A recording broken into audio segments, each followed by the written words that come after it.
ये girlfriend boyfriend, pre marital relationship, शादी के बाद भी एक्स्ट्रा मैरिटल रिलेशनशिप, ये सिर्फ एक ट्रेंड है। ट्रेंड आता रहता है, जाता रहता है, ये ट्रेंड भी चला जाएगा, लेकिन एक बार गई हुई इज्जत तुम बेटियों की, तुम लड़कियों की वापस कभी नहीं आएगी। ये 8th क्लास की लड़की की नोटबुक है, जिसके अंदर अपने स्कूल के 20 किलोमीटर के दायरे के सभी लड़कों की इंस्टाग्राम आईडीज लिखी हुई हैं और क्या क्या चैट उसके साथ की इस कॉपी में लिखी हुई है।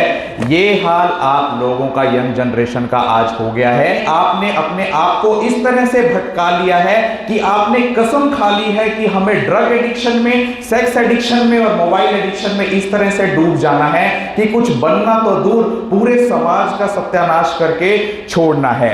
मां बाप की आंखों में धूल झोंककर, मुंह पर कपड़ा बांधकर कैफे होटलों में गंदे रिलेशंस बनाने को आजादी की जिंदगी नहीं, गंदगी कहते हैं। ट्रेंड के नाम पर शादी से पहले नाजायज रिलेशंस जिनका कोई भविष्य नहीं, उसमें पढ़कर अपनी इज्जत को आप लोगों ने लुटवा दिया है। कल मिला वो लड़का जिसके पल्ले ना एजुकेशन है, ना प्रोफेशन है, ना रेपुटेशन है, उसके इशारों पर तुम नाचती हो, उसकी गुलाम बनकर अपनी जिंदगी को बर्बाद कर रही हो। बाप, वो भाई तुम्हें दुश्मन लगता है जो तुम्हें पढ़ने के लिए, कुछ बनने के लिए स्कूल में भेजता है, कॉलेज में भेजता है, विश्वास करके कि हाँ मेरी बहन, मेरी बेटी स्कूल में जाएगी, कॉलेज में जाएगी, कुछ अच्छा सीख कर आएगी और अपने घर का, अपना और देश का नाम रोशन करेगी। देखो क्या मिला उन लड़कियों को जिन्होंने 10-10 बॉयफ्रेंड्स बनाए, रिलेशनशिप्स के चक्करों में पड़ी, सारी उम्र वो ब्रेकअप के ट्रॉमा में रही और जब उन्हें अकल आई तो उन्होंने एक ही बात सोची कि काश मैं उस समय अकल से काम ले लेती,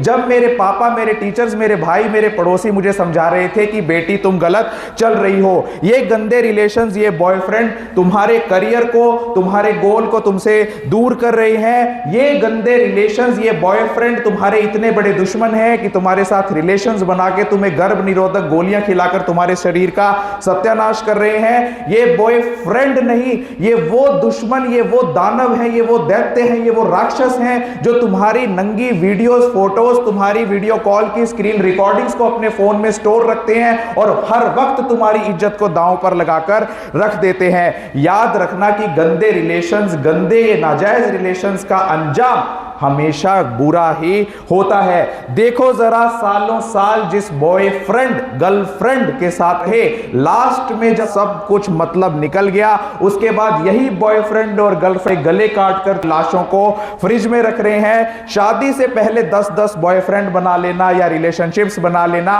कोई बड़ा तीर मार लेना नहीं है। जानवर भी रिलेशंस बनाते हैं, लेकिन आज की जनरेशन, आज के लड़के, आज की लड़कियों, आज के समाज के दिमाग पर वो चीज इतनी हावी हो गई है जितना कि जानवरों पर भी हावी नहीं है। यानी जानवरों से बदतर हमारे दिमागों का हाल हो चुका है। जरा गौर से देखना लड़कियों उस बाबू सोने की तरफ जिसके चक्करों में पड़कर तुमने खुद को लुटवा दिया है, खुद को फंसा दिया है, जिसकी तुम गुलाम बन गई हो, जिसमें से निकलना भी तुम्हारे लिए मुश्किल है। वो सिर्फ तुम्हारा इस्तेमाल कर रहा है, तुम्हारे शरीर का, तुम्हारे पैसे का, तुम्हारे इमोशंस का, तुम्हारे भोलेपन का।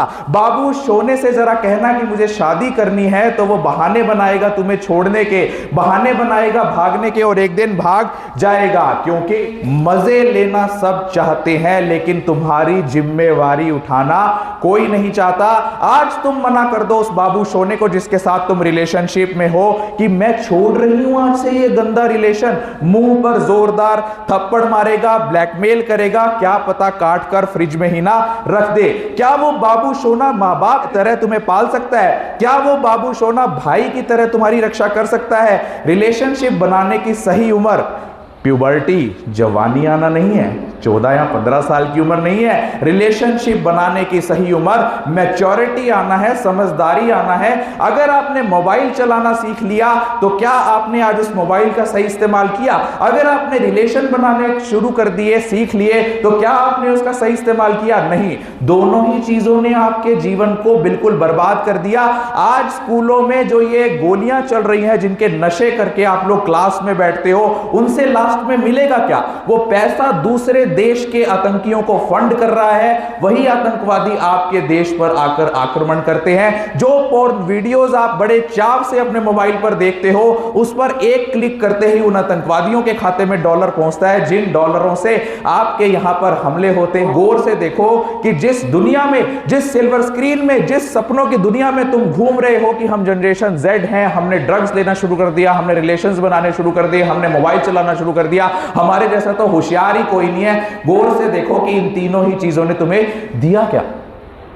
आज किसी बच्चे से पूछकर देख लो, उसको ये नहीं पता कि उसकी लाइफ का एम क्या है, डॉक्टर बनना है कि इंजीनियर बनना है, जज बनना है। आज आप लोगों ने अपनी लाइफ को बिल्कुल खत्म कर दिया है आपके पास कोई एम है? आपके पास कोई सब्जेक्ट की क्लैरिटी है? आपके पास कोई डायरेक्शन की कल को क्या करना है? जरा सोच के देखना अपने माइंड में, What you want to become in future। ये हाल आप लोगों ने कर दिया है। जिन रिश्तों का कोई नाम नहीं होता, समाज में उनका कोई मान नहीं होता। और अपनी लाइफ का भी जरा एम देखो कि तुम्हारी लाइफ का एम क्या है। ड्रग्स फूकना? हाँ भाई, हमारी लाइफ का एम ड्रग फूकना है? गंदे रिलेशन बनाना है क्या हमारी लाइफ का एम? स्वामी विवेकानंद जो इतने बड़े संत हुए, वो भी तो ले सकते थे ड्रग्स, चलो सुट्टे मारते हैं। अपने आप को खत्म करना या बनाना आपके ही हाथ में है। और जितनी जल्दी जाग जाओगे उतना जल्दी सही रहेगा, क्योंकि हर व्यक्ति अपनी अपनी जिंदगी के लिए खुद रिस्पॉन्सिबल है। कल को आपके पास ये कहने के लिए नहीं होगा कि फला लड़के ने मेरी जिंदगी बर्बाद कर दी। You are responsible. आपके लिए कहने के लिए नहीं रहेगा कि फला लड़की मेरी लाइफ में आई थी, उसने मेरी जिंदगी बर्बाद कर दी, वो लड़की चली गई, वो टाइम भी चला गया, अब आप क्या हो, ये मैटर करता है। इसीलिए अभी भी सुधर जाओ, वरना एक ऐसा टाइम आएगा कि जब सब कुछ खत्म हो जाएगा और इस समाज की नींव दोबारा से रखनी पड़ेगी। Thank you very much.